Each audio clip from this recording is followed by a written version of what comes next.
So Dragon Ball Z is stupid. If you start with Death Note, you can't go to Dragon Ball Z. Welcome to Movie Balls. Painter. AJ! Balls indeed. That's the Dragon topic. Balls.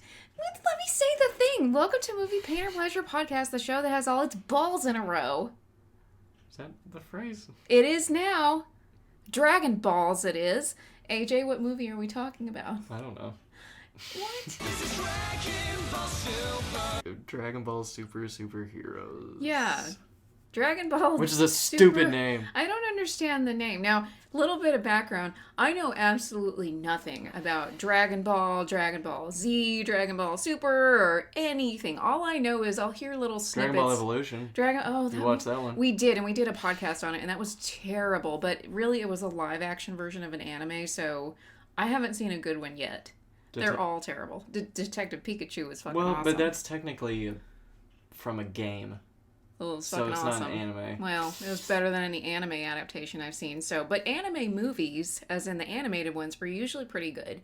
And I actually really liked this one because I have no knowledge of Dragon Ball. I don't know the canon. I don't really know the characters. Dragon Ball Evolution doesn't count because it was so shitty. And he watches the abridged version, this funny version where it's dubbed over. You know what? All of you better duck, because I'm about to turn left, and I don't want to smack you with my dick.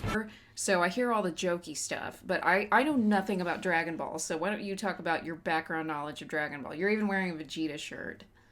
You know that much? Because you told me. Maybe it's knowing nothing about it, but we came out of it and he's saying, that was dumb, that wasn't very good, and I was like, I thought it was funny, I liked it. So I think if you know nothing about Dragon Ball, but maybe you love somebody who does, and you go with them to see it, you'll enjoy it, and I'll talk about why in a minute, about why I liked it. I said it was enjoyable, but it was stupid. And I did...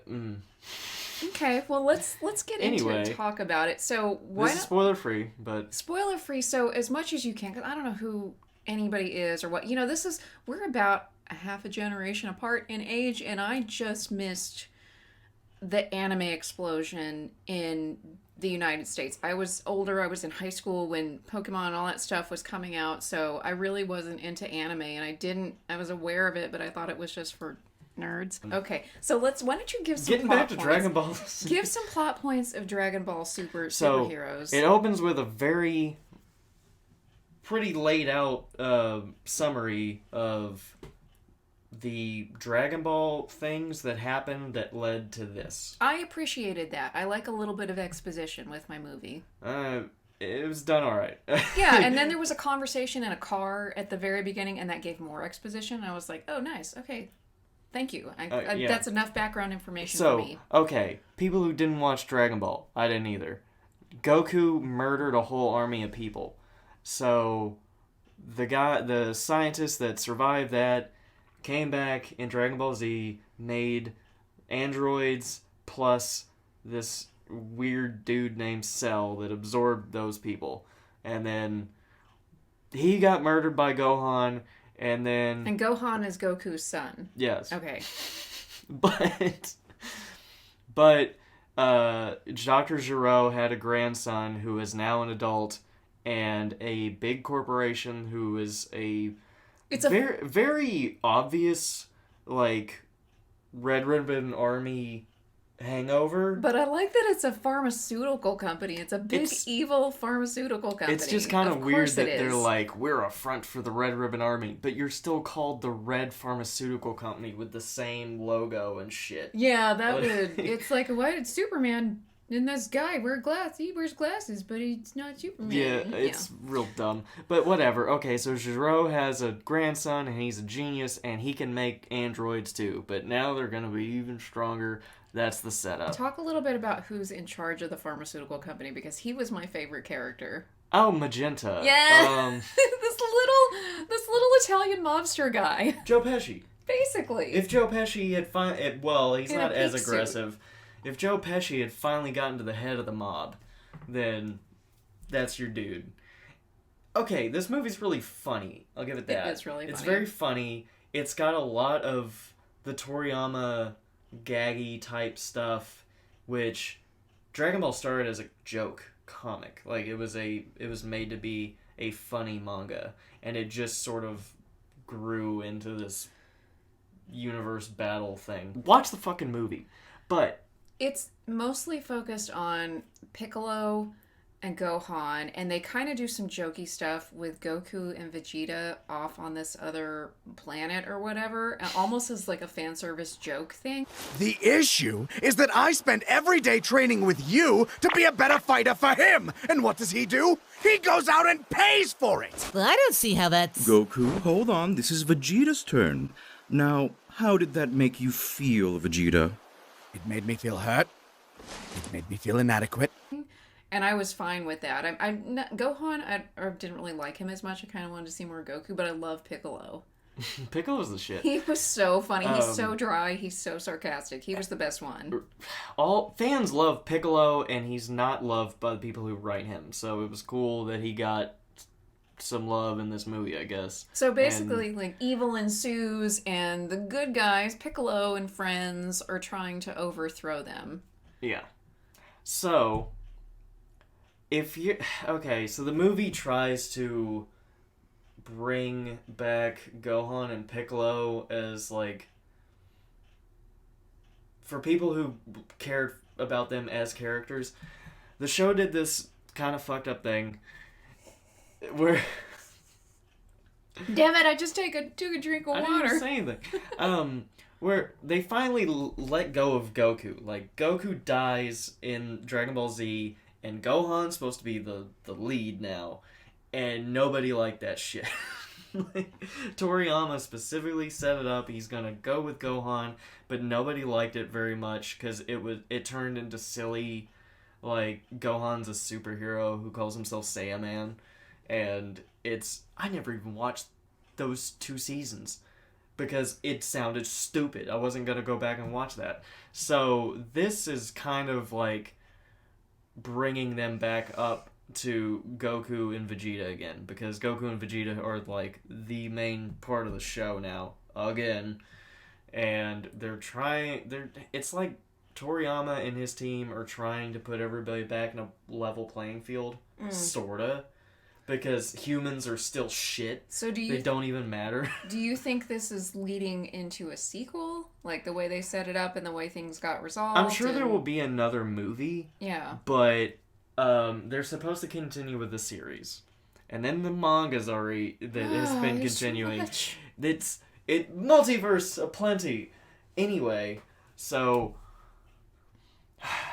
what do you like about this movie or dislike? And then I'll say what I got problems with. Okay, mine's pretty simple. I thought it was funny. It was dry. It was silly. There were things like the Great Dragon comes and the sky blackens and everything, and it's like, who has summoned me? Oh, hey, Piccolo.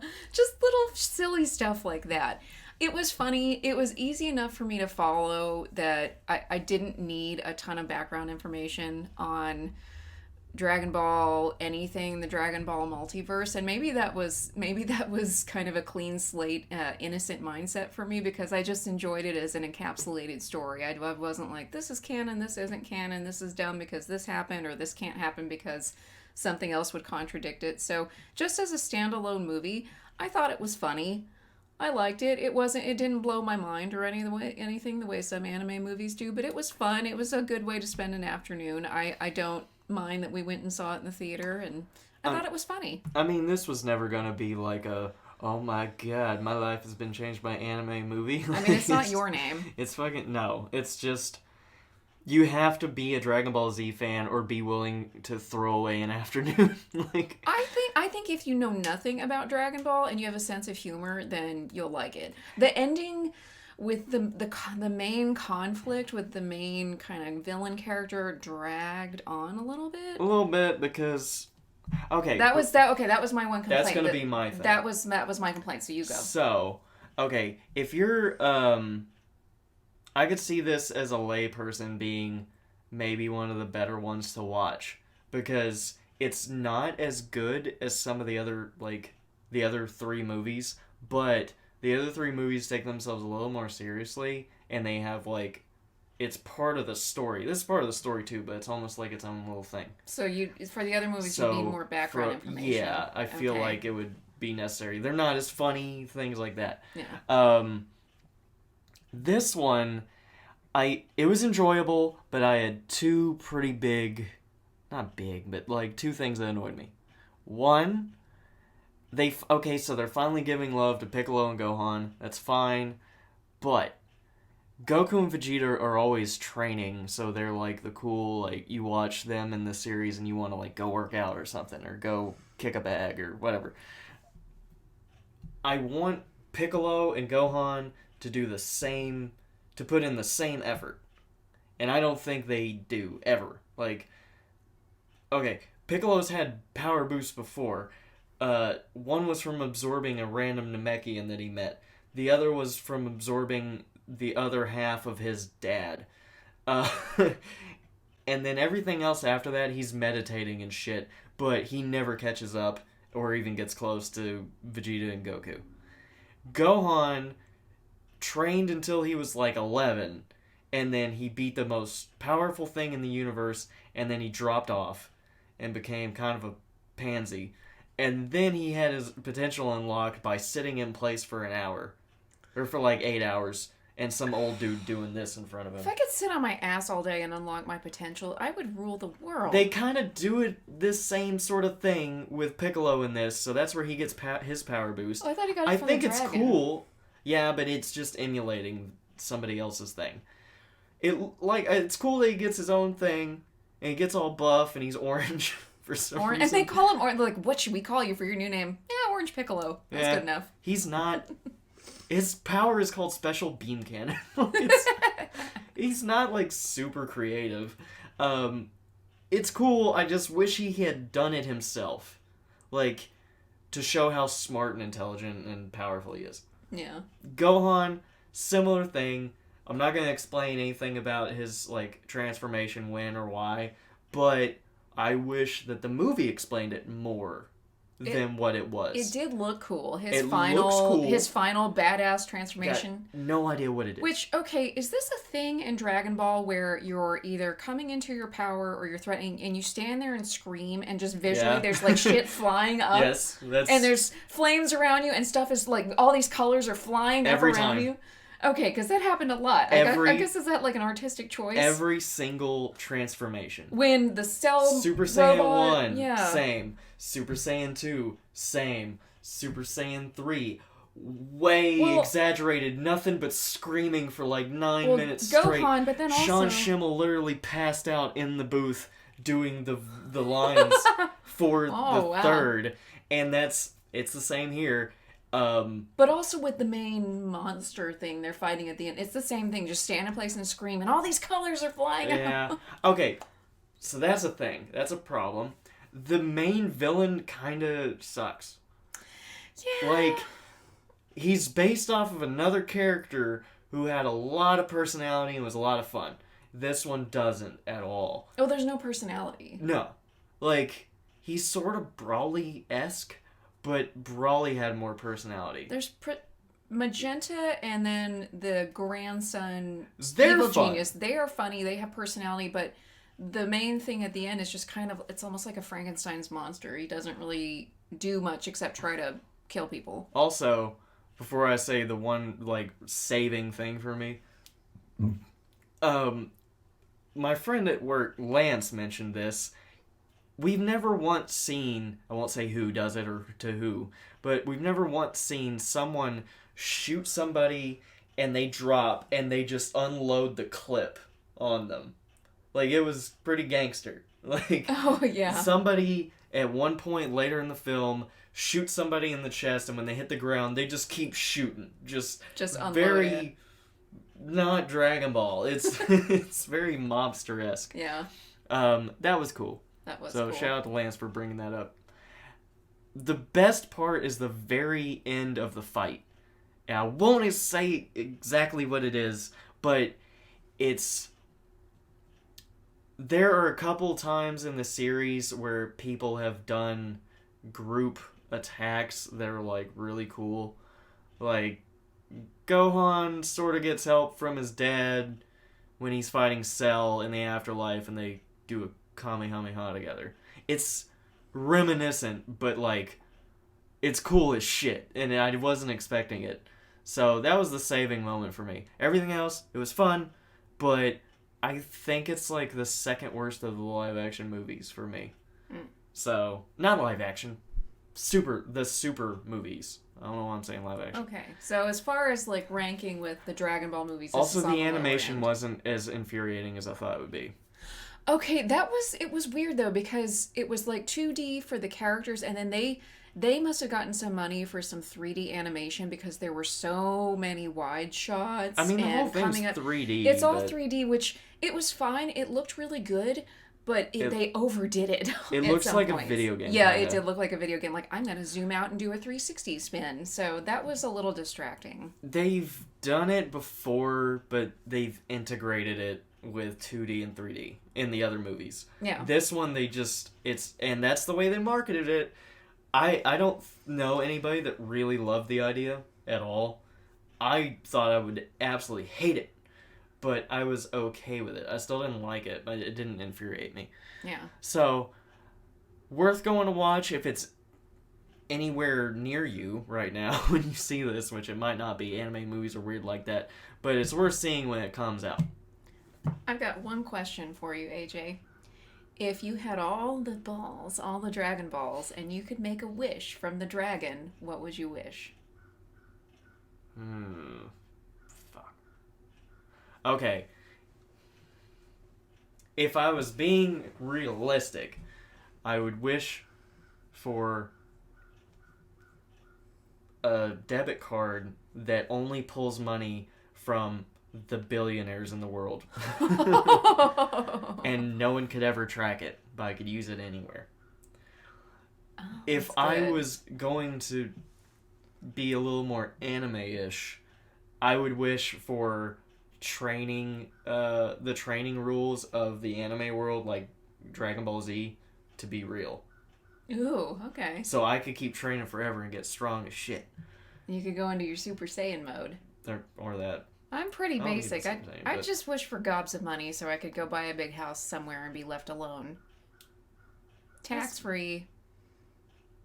Yeah. It's better than Bulma's. Yeah, Bulma was just kind of there as a joke, and she kept wishing for, like, cosmetic surgery. And Yeah, I like the dragon's response was like, a trivial question, but I will allow it. Or Yeah. I forgot that they could get the Dragon Balls as often as they can now. Anyway, oh, shit. this has gone long enough. So, Melanie enjoyed it actually more than me, even Yeah, though it was, that was really my funny. plan. I'm still glad I watched it I will prefer it on a smaller screen just because I think there's certain types of movement and things like the animation and the color schemes that I can't follow on this big ass screen with all this 3D spinning around and shit.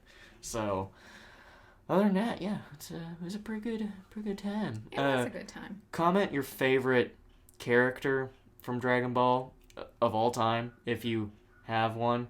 Mine is Future Trunks, and they did him dirty in Super, but maybe I'll do something else about that at a different time.